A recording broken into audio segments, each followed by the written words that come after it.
What's up boys og velkommen til. I dag skal vi spille Hearthstone, og vi skal spille Warrior. Hvis I lyder sådan lidt så er det fordi at det ikke er så lang tid at stå op, og så er jeg sådan lidt halvsyg, kan jeg ligesom mærke. Det her det er dækket vi skal spille i dag. Det er Taunt Warrior.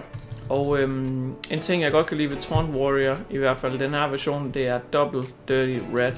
I starten var jeg sådan meget vidste ikke rigtigt med de der Dirty Reds der. Jeg var ikke kæmpe stor fan, og jeg kan huske dengang jeg havde heller ikke rigtig noget dust, så jeg var sådan lidt, er ikke meget for at smide 400 gange 4 eller 400 gange 2 for at crafte de her 2 epic kort, som nogle gange kunne rive kort ned fra dine modstanders hånd, som var kæmpe store, og så har du bare tabt spillet der. Men jo mere metaen har udviklet sig, jo mere jeg sådan har spillet det, så kan jeg godt se, at de er ret vanvittige i nogle matchups, blandt andet Quest Rogue, hvor de kan hive nogle af deres combo pieces ud på bordet, eller i Mage, Quest Mage, der kan de også hive nogle af deres minions ud, som er rigtig godt. I Quest Mage, der skal man hive enten Antonidas ud, eller de der 2 små, der reducer kosten med en, jeg kan huske det. Og hvis man får det gjort, så kan man faktisk mere eller mindre ødelægge hele deres win condition, hvilket er meget nice. Jeg ved ikke hvordan Taunt Warrior normalvis rangerer imod Mage. Man kan sige fordelen imod okay, det er Quest Mage. Man kan sige fordelen for Warrior, det er at de har armor. Så hvis hvad fanden er det den drage hedder, der koster 8.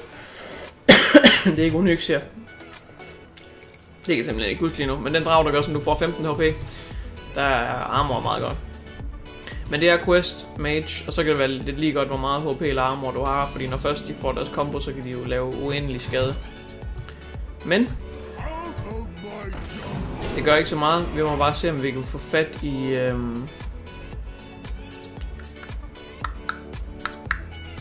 vi må bare se, om vi kan få fat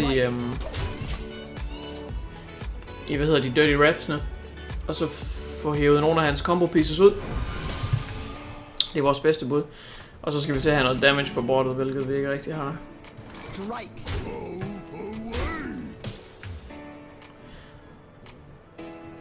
Jeg ved ikke engang hvorfor jeg gør det her.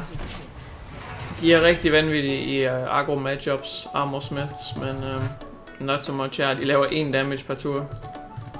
Og det armor gain jeg får, når det er en quest mage, det er ligegyldigt. Det var noget andet, hvis det var bare en secret mage, så ville det rent faktisk være godt.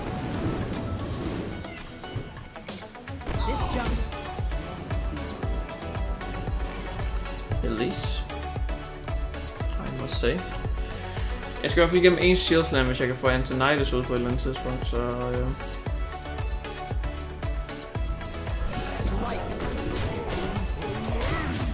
så det tror jeg bare, jeg bliver ved med at satse på. Jeg kunne godt have shield slammet hende, men oh dear. Der var en fireball, den har jeg selvfølgelig ikke brug for med Antonidas. Diehorn. Yeah. Skal jeg shield slam hende nu?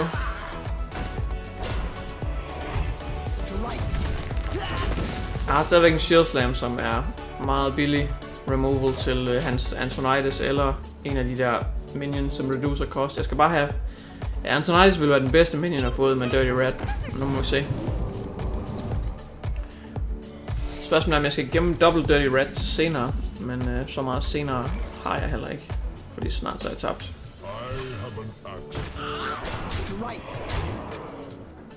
Jeg tror simpelthen bare, at vi går face her. Skal jeg poppe den ice block så hurtigt som muligt.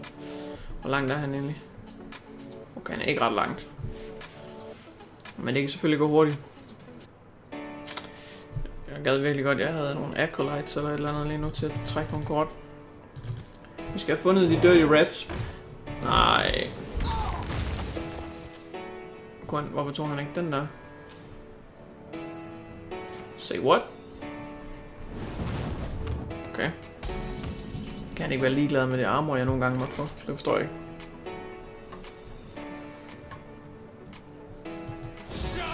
Men altså man kan sige, at min quest kommer også at hjælpe mig vanvittigt. fordi at det gør bare, at jeg kan lave sygt meget damage hver tur, så presser ham endnu mere. Så lad os bare blive ved med at smide taunt minions, så se om vi kan out-tempo ham. Og lige nu der ser det jo vanvittigt ud, ikke? Jeg har fuld liv, jeg har 30 armor, han har kun halv liv, og det er helt åndssvagt, men sådan kan man bare aldrig regne mod quest mages, fordi at de er lidt ligeglade med HP. Jeg bliver straffet for ikke at tage ordentlige trades. Jeg kan alligevel fjerne den der næste tur.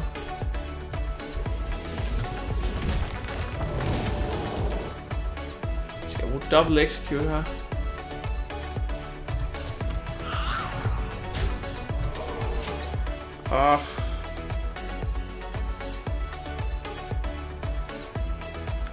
Jeg ved sgu ikke rigtigt.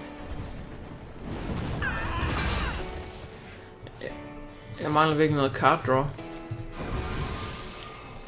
Har jeg egentlig Acolyte til det dæk her? Det kan jeg slet ikke huske. Den kan blive træls. Hvor langt er han? Han er stadig ikke ret langt. Jeg mangler 1 taunt minion, så kører vi sat med. En enkelt taunt minion. Og så kommer det til at blive sjovt. Nu kommer det meget an på hvilke draws jeg får.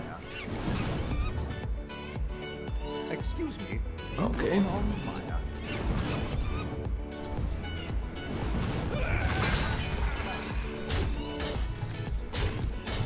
Fair nok. Jeg tror vi går havl. Den har godt lyst til at angribe face med. Træls. 2, 3, 4, 5, 6, 7, måske 8, 9 stykker med ham der. Jeg brawler ikke endnu. Jeg brawler a.k.a. nu. Nu kommer det nok meget an på, hvad jeg trækker. Jeg vil meget gerne trække... Alex Strasser, det var det, hun hed.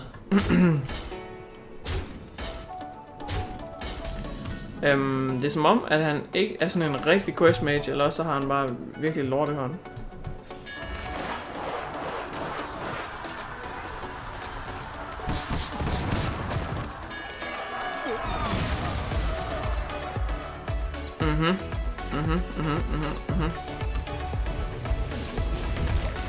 Det var meget træls det der, at jeg skulle bruge min sidste Shear Slam. Det var derfor jeg var lidt påpasselig med at bruge den første, for jeg vidste godt, at der sikkert kommer nogle Nyxia senere. Men nu har jeg ikke lige så god removals, hvis jeg kan få hævet Antonidas ud. Okay, Arcane Giants også. Og Double Arcane Giants. Hvad er det her for et dæk? Jesus Christ, man.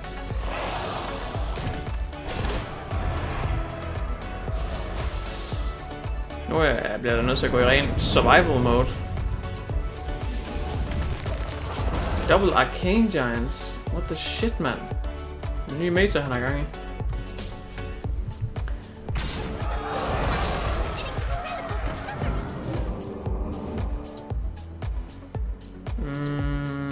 Heldigvis har jeg da mit weapon nu. Holy shit! Hvad foregår der?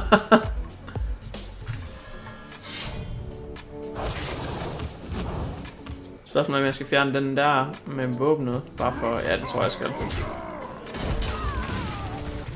En af giantsene. Oh my god. Are you serious right now? Fuck. Okay. A16 og Fireball dead. Satans også. Okay. Den havde jeg ikke set komme. Til gengæld ville min Dirty Reds overhovedet ikke have været gode. I og med at hvis jeg havde spillet Dirty Red eller Double Dirty Red, så havde jeg nok fået 2 Giants nede på bordet, hvilket bare ville have knippet mig endnu mere. Okay, han tog mig med bukserne ned ham der. Det var et... Ikke, det kan også være, at jeg ikke spiller nok til at være opdateret på metaen. Det var lidt noget anderledes noget det der. Hold da op. Det var ikke lige det, jeg forventede af at møde en quest mage. Tyrande. Der har vi en Dirty Red. Som...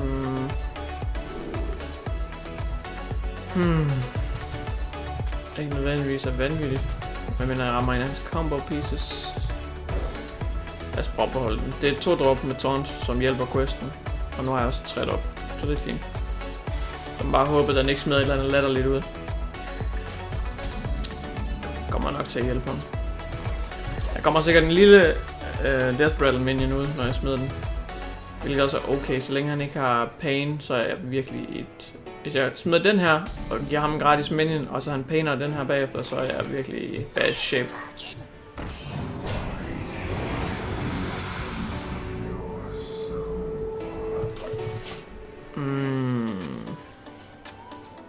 Både og, vil jeg sige. Det kommer til at være op og bakke i et stykke tid nu. Fordi han har en fucking 5-7 minion på tur 2. Og han har også en pain, okay. Til gengæld har jeg vundet late gamet nu. Men det gode spørgsmål er nok, om jeg nogensinde får late gamet at se.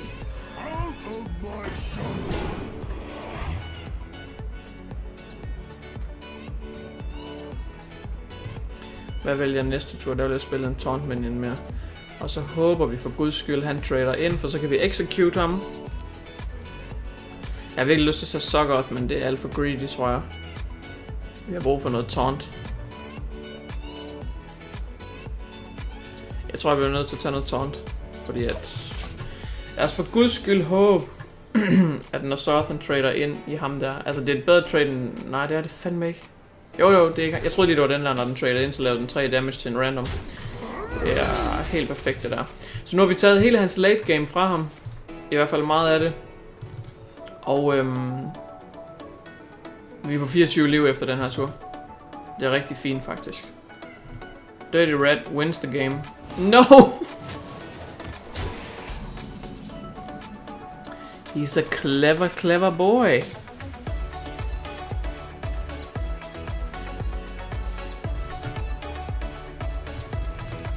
Den der kan han ikke. Den der kan han ikke. Altså. Endnu en pain, seriøst. Tager du pis på mig lige nu? Så han har double pain til at beskytte i det early game. Okay. Det er et game, jeg blev triggered af, kan jeg mærke.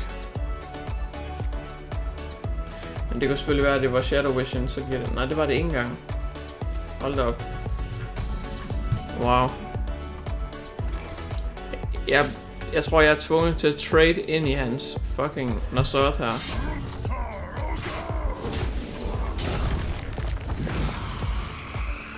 Hvilket er lidt noget skrald. Hvad har jeg lyst til at spille næste år? Jeg har lyst til at spille... Jeg tror, jeg var nødt til at...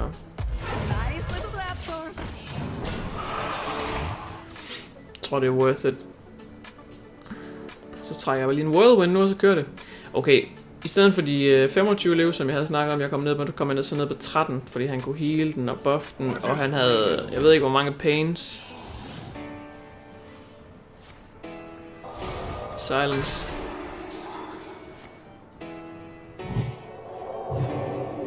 Han kan jo faktisk aggro mig ned. Hvor tit gør Priest det?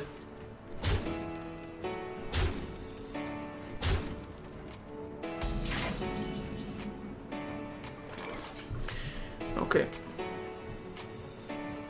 Han har ikke flere pains, medmindre han har fået endnu en af Shadow Visions. Nej, der har han ikke, fordi jeg mener, det er nye kort, dem der.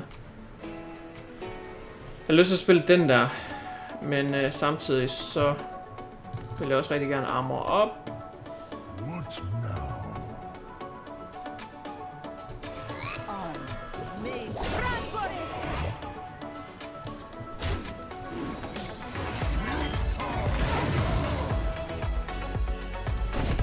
Det var dumt det der, jeg tror jeg skulle trade der, og så tage den med Axen, det skulle jeg. Forhåbentlig. Jeg skulle have traded ind her, og så taget den med min War Axe. Men forhåbentlig. Altså, han kan ikke have flere pains nu, medmindre han har ramt nogen med Shadow Visions. Så han skal til at trade nu, hvilket er rigtig godt for min Armorsmith. Lige nøjagtigt derfor Armorsmithen kommer ind, det er for de her flood games, de kan vindes. Yes, fair nok. Vi skal stadigvæk huske på, at hvis bare vi hænger i, så er vi i en rigtig god position, fordi han har ikke sin Nossoth. Og det her, det er lige præcis, hvad vi gerne vil have.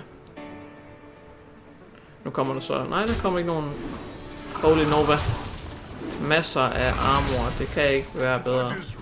Ej... Det var træls det der. Okay. Vi kan til gengæld... Fuck, så kan jeg ikke spille sådan en...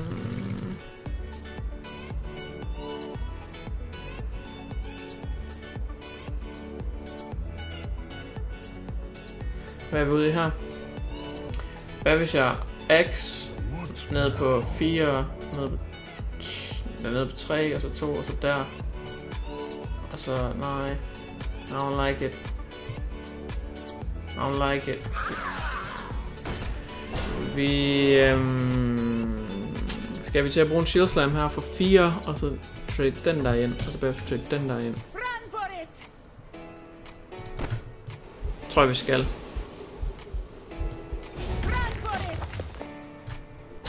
Ikke ramme ham der, ikke ramme ham der.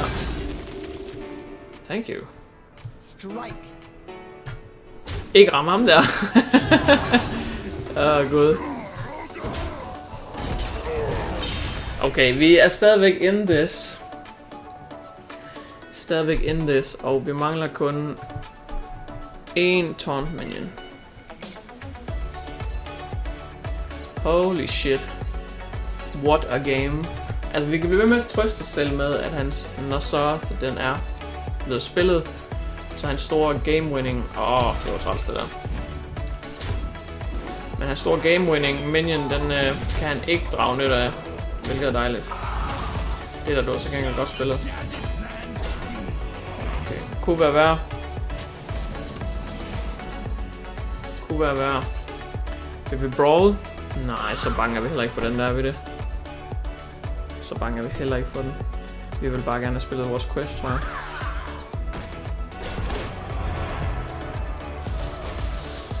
Til gengæld skal jeg lige huske, at når jeg spiller mit våben, så kan jeg ikke armor op. Hvilket kan være rigtig farligt. Men mindre vi selvfølgelig vender spillet nu, og så har board control, så kan vi være lidt ligeglade. Til gengæld er han rigtig farlig, hvis han er combo priest. Han har allerede kørt silences og HP buffs. Så hvis han lige har en dobbelt HP, en inner fire, så ryger han på 14, og så 14-14. Jeg tror faktisk gerne, jeg vil have ham væk. Men så er der no more armor for mig. Så ryger jeg på 10 HP, og det har jeg resten af spillet. Men jeg tror, det er worth it. I think it is.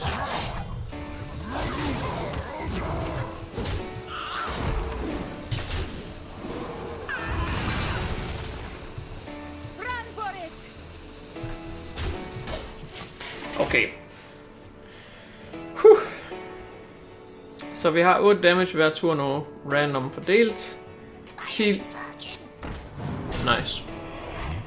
Nice. Hvad har du ellers på en Lyra?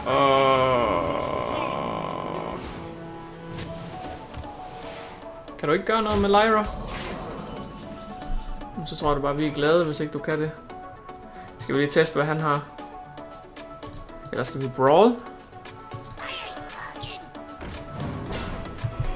Nej, vi skal ikke brawl.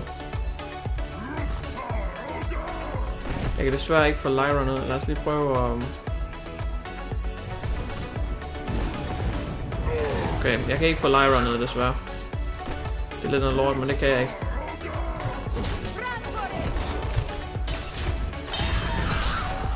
Og her der angriber jeg ikke Lyra, fordi at... Nej, det skulle jeg have gjort, for Dirty Red kunne stadigvæk taunt. Spørgsmålet om hun kan combo helt åndssvagt nu. Hun har 10 mana med en Lyra på bordet, så... Jeg tror godt, jeg kan se frem til noget combo-værk her, en masse card drawing, men til gengæld, måske var det godt nok, jeg ikke traded. Ja, hun gør det alligevel selv, og hvis hun havde double silence, kunne hun silence begge to, så gå ind og... Okay. Og det er Lyra? Det er selvfølgelig så, at han ikke kommer til at resummon en af mine igen, okay.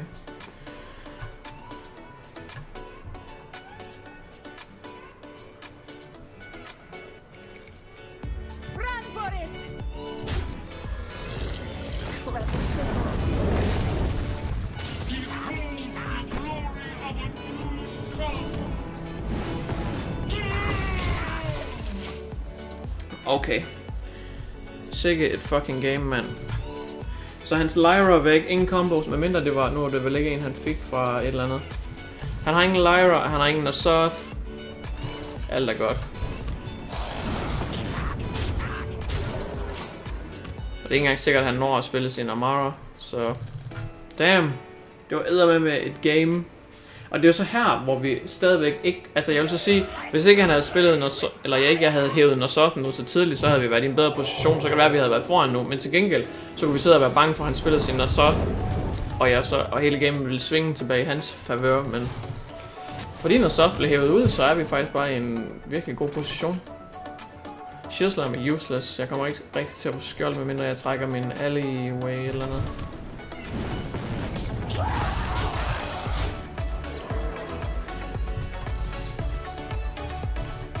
Giv mig Gorehowl til næste tur. Vi har 5. Vi har faktisk lethal på bordet. Det har vi så ikke, hvis han healer. Okay. Vi har faktisk stadigvæk... Vi har lethal.